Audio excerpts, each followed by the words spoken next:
Dear students, welcome to impressive study मंच। आज हम लोग साइंस पढ़ने वाले हैं। साइंस में जो भौतिकी का जो पहला चैप्टर है प्रकाश का परावर्तन, इस चैप्टर से कौन कौन से प्रश्न इम्पोर्टेंट होते हैं उन सभी प्रश्नों को हम एक एक करके हल करेंगे, उसका नोट्स बनाते जाएंगे। तो इसे अच्छी तरह से समझना है और साथ साथ नोट्स बनाना है, उसके बाद रिवीजन करना है। आइए, सबसे पहला क्वेश्चन इस चैप्टर से जो है प्रकाश के परावर्तन से क्या समझते हैं, इसके नियमों को लेकर। ये क्वेश्चन पता नहीं कितना बार पूछा गया है। तो ये प्रकाश के परावर्तन से क्या समझते हैं या प्रकाश के परावर्तन की परिभाषा दें और इसके कितने नियम हैं उसको लिखना है। तो सबसे पहले क्या है कि कभी कभी पूछता है क्या कि इसको चित्र के माध्यम से समझाएं। तो सबसे पहले तो हमको चित्र बनाना ही पड़ेगा। तो ये हो गया क्या, प्रकाश के परावर्तन के लिए हम जब चित्र बना रहे हैं तो सबसे पहले क्या करना होगा, एक समतल दर्पण बनाना होगा जो इस तरह से क्षैतिज रहेगा यानी पड़ा हुआ रहेगा। अब इसके बाद क्या करना है, तो परावर्तन के नियम में क्या होता है कि एक किरण जो है, इस किरण को क्या कहते हैं, आपतित किरण, यानी दर्पण पर पड़ने वाली किरण को क्या कहते हैं, आपतित किरण। और जब यहाँ पर दर्पण पर जिस बिंदु पर पड़ता है उसे कहते हैं हम लोग आपतन बिंदु। और यहाँ से क्या है कि जब पुनः वापस लौट जाता है, ठीक है, तो क्या होता है, जब ये टकरा करके इससे जब कहता है कि वापस लौट गया तो लौटने वाली किरण को क्या कहते हैं, परावर्तित किरण। याद रखना है, ये क्या हो गया, ये हो गया समतल दर्पण। ठीक है, समतल दर्पण जिस तरह से हम बना रहे हैं आप लोग नोट्स उसी तरह से बनाएंगे और एग्जाम में एकदम उसी तरह से बनाना है।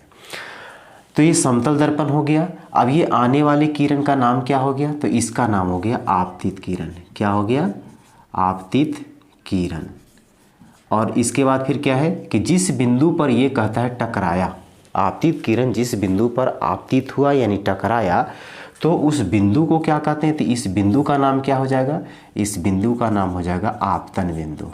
ठीक है, इसका नाम हो जाएगा आपतन बिंदु। अब यहाँ से फिर कहता है टकरा करके जब पुनः वही दिशा में लौट गया तो उसको क्या कहेंगे, परावर्तित किरण, यानी लौटने वाली किरण को क्या कहेंगे, परावर्तित किरण। ये हो गया परावर्तित किरण। अब यहाँ पर क्या है, परावर्तन के नियम में तो यहाँ आपतित किरण, परावर्तित किरण, आपतन बिंदु, इतने चीज हुआ। इसमें एक क्या करना है, एक यहाँ पर अभिलंब डालना है। अभिलंब का मतलब हो गया क्या कि यहाँ पर जिस बिंदु पर ये आपतित किरण टकराया था उस बिंदु पर क्या है कि ये अभिलंब क्या करेगा, 90 डिग्री का कोण बनाएगा इस तरह से। ठीक है ना, तो इसका नाम क्या हो जाएगा, इसका नाम हो जाएगा अभिलंब। क्या कहेंगे इसको, अभिलंब।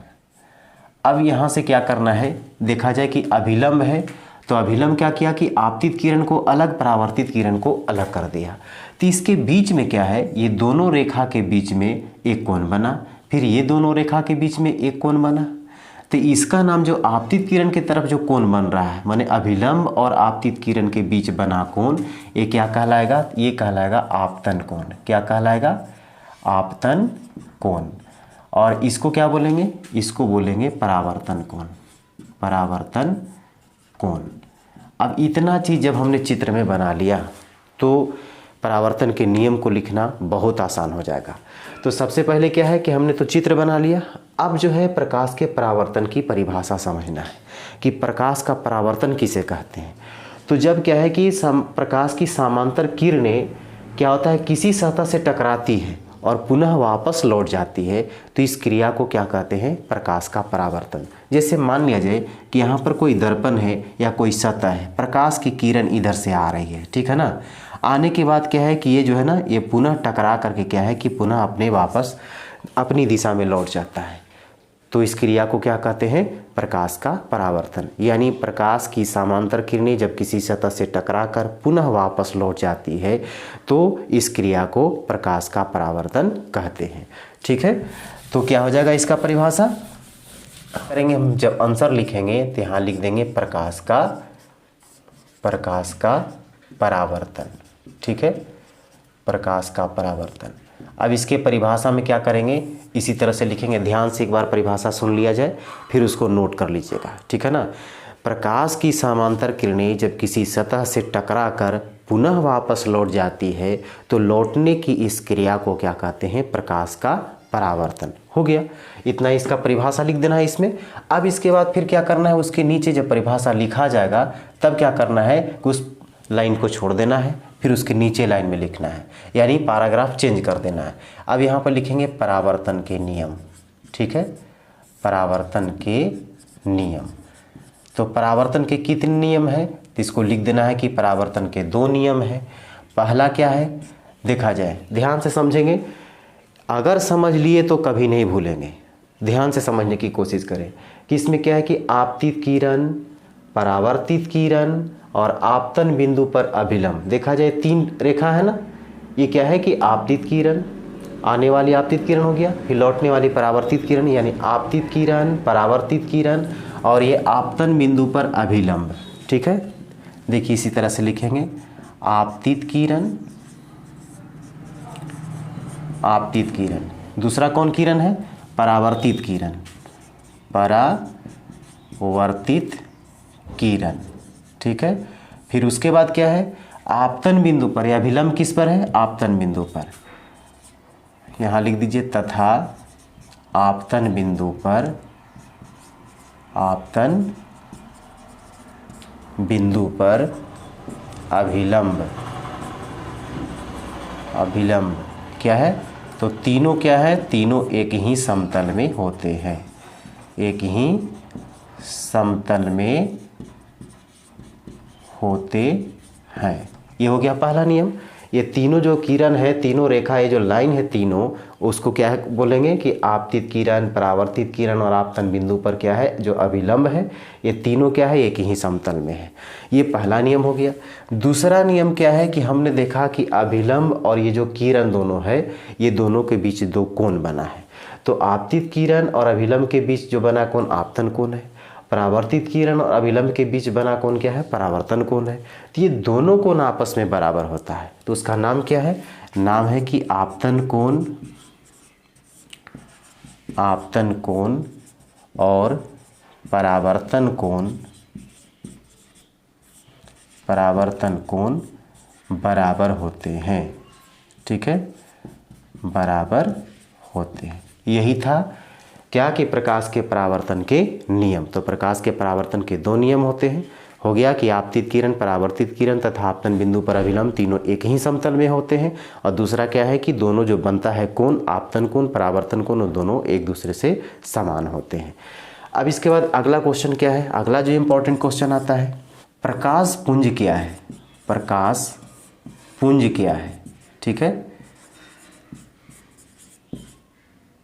और यह कितने प्रकार का होता है, यह कितने प्रकार का होता है, इसके नाम लिखें, ठीक है ना, इसके नाम लिखें।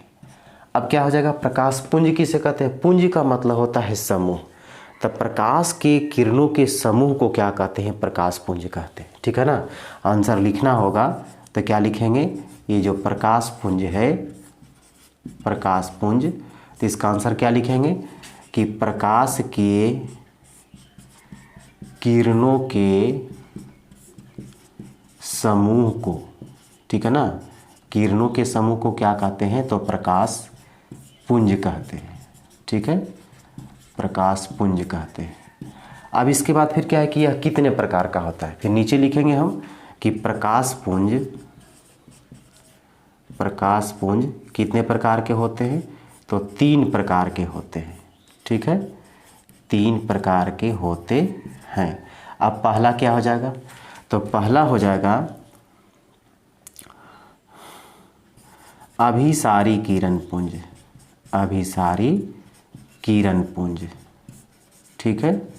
दूसरा हो जाएगा अपसारी किरण पुंज, अपसारी किरण पुंज। और तीसरा हो जाएगा, तीसरा में हो जाएगा समांतर, समांतर किरण पुंज। अब इसमें देखा जाए अभिसारी किरण पुंज किसे कहेंगे, तो जब प्रकाश की समांतर किरणें क्या होती है कि सभी समांतर किरणें जो है जब एक बिंदु पर इस तरह से कटती है, ठीक है ना, इस तरह से कटती है, तो इस किरण को क्या कहेंगे, अभिसारी किरण पुंज। क्योंकि जो भी किरणों का समूह जा रहा था क्या हो गया, सब जाकर के एक पर कट गया। तो ये अभिसारी का मतलब एक पर मिल जाना। तो प्रकाश की समांतर किरणें जब एक बिंदु पर कटती है या मिलती है तो इसको क्या कहेंगे? अभिसारी किरण पुंज। और अपसारी किरण पुंज, एक बिंदु से प्रकाश क्या होता है कि ये फैलता हुआ चला जाता है, ठीक है ना। तो इस किरण को क्या कहेंगे? अपसारी किरण पुंज बोलेंगे। अब उसके बाद है समांतर किरण पुंज। तो प्रकाश की जो किरणें होती है जब एक दूसरे के समांतर होकर के चलती है, कभी भी एक दूसरे का जो दूरी होगा ना, दोनों के बीच की दूरी, ये दोनों के बीच की दूरी, इस दोनों बीच की दूरी, इस दोनों बीच की दूरी जो होगा हमेशा बराबर रहेगा। कहीं भी कहता है कि न बड़ा होगा न कम होगा, यानी हमेशा जो है ना इसको बढ़ाते जाएंगे तो हमेशा दोनों के बीच की दूरी समांतर बराबर होगा, ठीक है। तो इसीलिए क्या कहा जाता है कि ये समांतर किरण पुंज कहलाता है। यानी प्रकाश की किरणें जब कहते हैं एक दूसरे के समांतर चलती है तो इस किरण पुंज को क्या कहते हैं? समांतर किरण पुंज। अब इसके बाद दर्पण से संबंधित क्वेश्चन आता है। जैसे यहाँ पर पूछेगा कि अवतल दर्पण, ठीक है ना, अवतल दर्पण और उत्तल दर्पण, ठीक है, उत्तल दर्पण में 3 अंतर बताएं, ठीक है, 3 अंतर बताएं। अब इसका क्या हो जाएगा, किस तरह से बनाएंगे? तो देखा जाए हम यहाँ पर शॉर्ट में बताते हैं, आप लोग इसको अच्छे ढंग से लिखेंगे। जो हम बोलेंगे उस बात को आप नोट करेंगे। इधर में लिखेंगे अवतल दर्पण, ठीक है, अवतल दर्पण, और इधर में क्या हो जाएगा? उत्तल दर्पण। अब यहाँ पर देखा जाए जो पहला जो इसका आंसर लिखेंगे तो क्या होगा कि अवतल दर्पण का जो परावर्तक सतह होता है वो क्या होता है? धंसा होता है, ठीक है ना। ये अवतल दर्पण है, इधर से रंगा हुआ है, तो क्या है जो धंसा हुआ है इसे अवतल हो गया। अब क्या है कि जो उत्तल रहेगा ना ये क्या हो जाएगा? ये उभरा हुआ रहेगा। तो यानी जिसका परावर्तक सतह उभरा हुआ हो, उठा हुआ हो, उसको क्या कहेंगे? उत्तल दर्पण। और जिसका धंसा हुआ हो परावर्तक सतह उसको क्या कहेंगे? अवतल दर्पण। तो इसमें क्या हो जाएगा? इसको लिखेंगे परावर्तक सतह, परावर्तक सतह धंसा होता है, ठीक है ना, धंसा हुआ रहता है। अवतल दर्पण का परावर्तक सतह धंसा हुआ रहता है। इसका परावर्तक सतह क्या होता है? परावर्तक सतह उभरा हुआ रहता है, ठीक है, उभरा रहता है। पहला अंतर हो गया। दूसरा क्या है कि अवतल दर्पण जो है ना प्रतिबिंब जो बनाता है वो क्या करता है? वो वास्तविक बनाता है, ठीक है ना। ये कैसा प्रतिबिंब बनाता है? तो प्रतिबिंब वास्तविक बनाता है, ठीक है, वास्तविक बनाता है।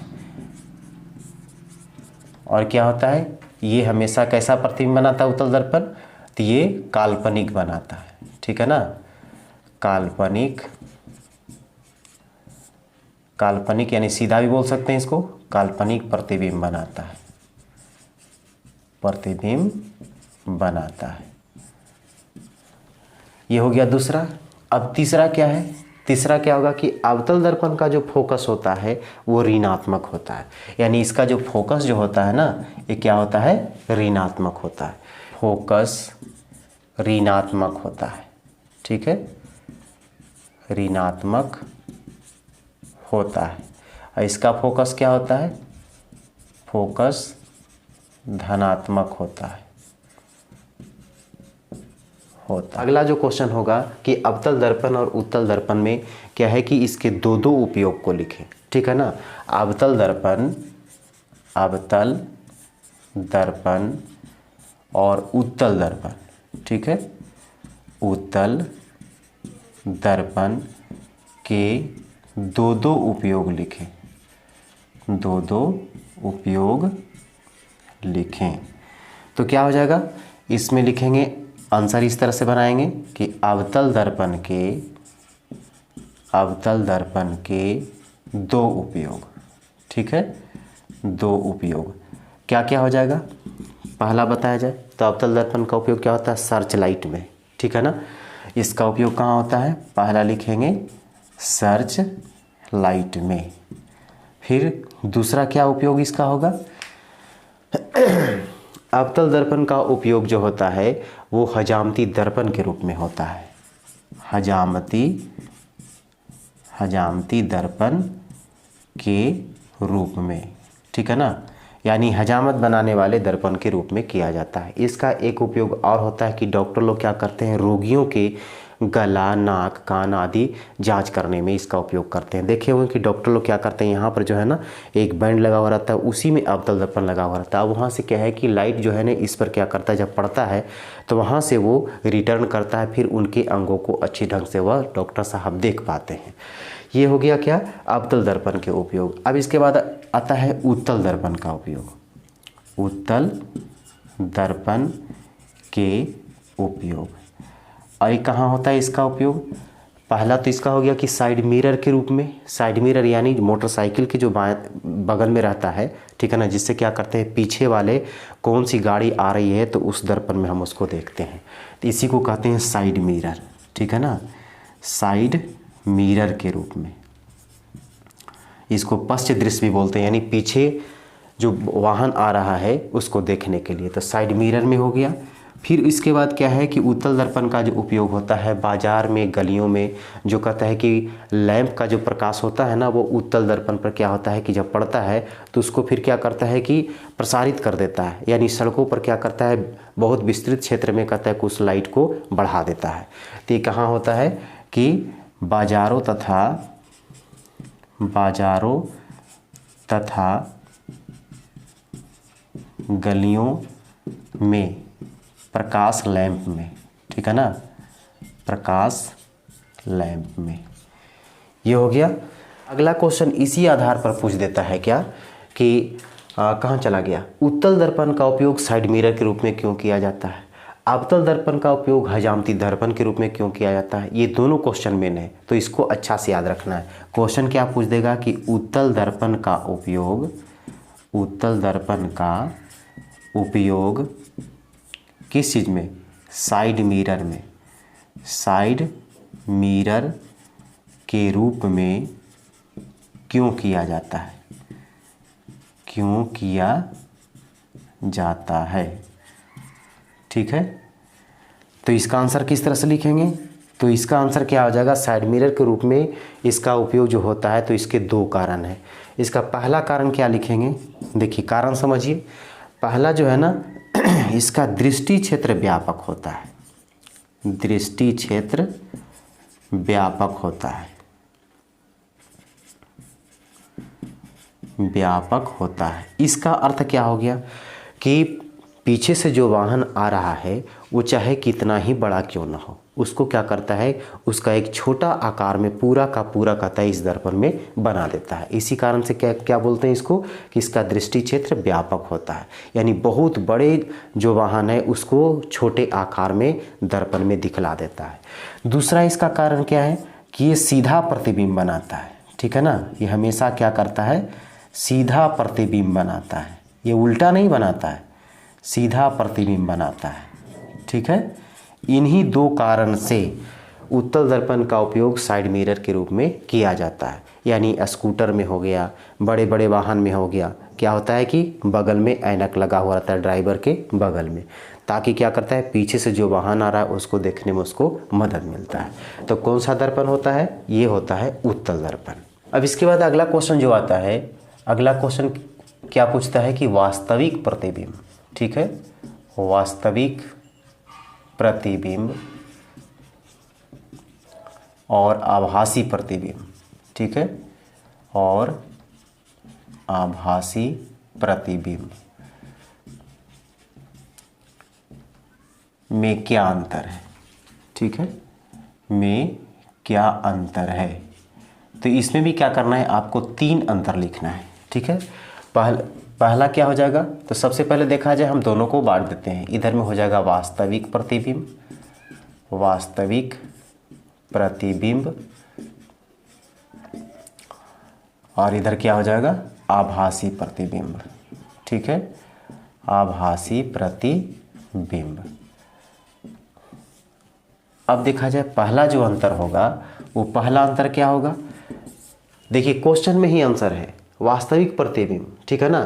तो ये क्या होता है, वास्तविक प्रतिबिंब जो है वो हमेशा उल्टा होता है या वास्तविक कटान से बनता है, ठीक है ना। तो इसको क्या लिखेंगे, वास्तविक प्रतिबिंब कैसे बनता है, तो वास्तविक कटान से बनता है, ठीक है।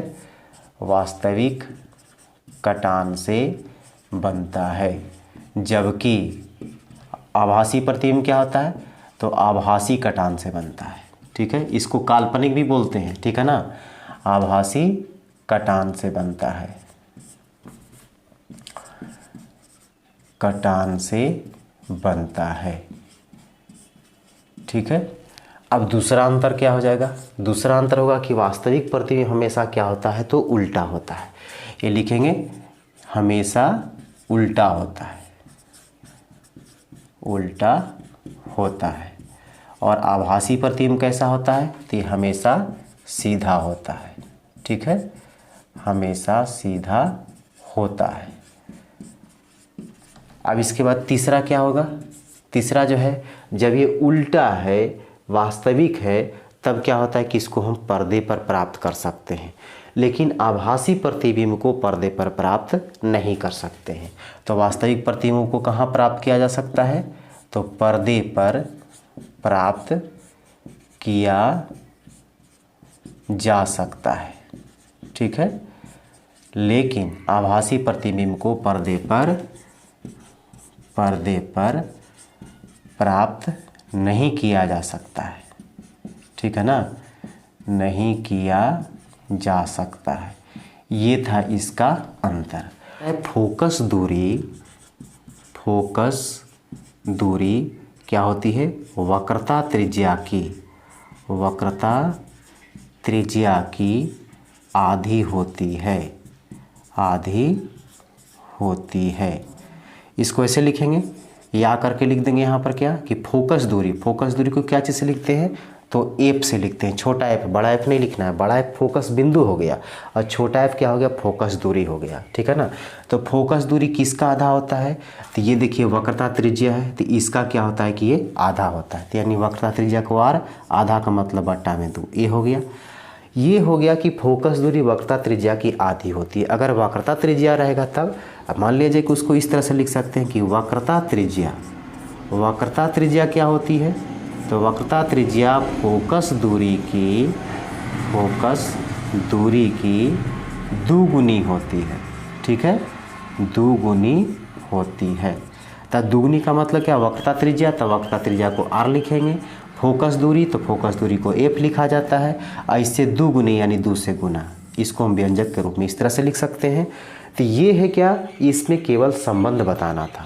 अब इसका जो है ना, ये एफ बराबर r/2 यानी फोकस दूरी वक्रता त्रिज्या की आधी होती है, इसको सिद्ध करके बताना है। तो इसका हम अगले वीडियो में बताएंगे, कुछ इंपॉर्टेंट नंबरिकल भी बताएंगे। तो फिर मिलते हैं हम अगले वीडियो में। इस वीडियो को अधिक से अधिक अपने दोस्तों के साथ शेयर करें।